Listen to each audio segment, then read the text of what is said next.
E, what's up? Listen, I'm at the gym getting some shots up right now. Yeah, free throws, post moves. Anyway, we're doing a college basketball places. Any ideas for a good host?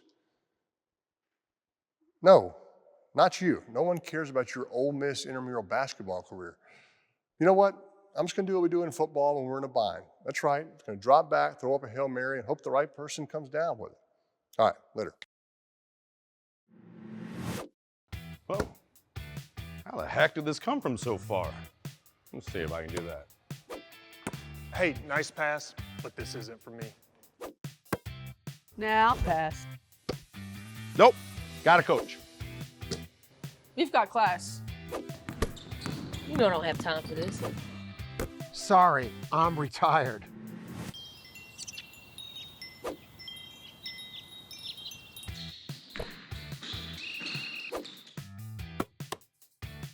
You want it?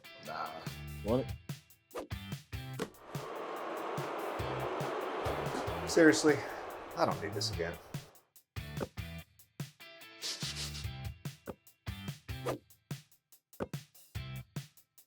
I know who'd be perfect.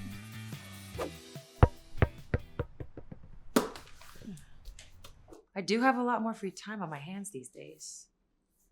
Yeah, I'll host the show. Sue's Places. I like the sound of that. I mean, if Peyton can do it, how hard could it be?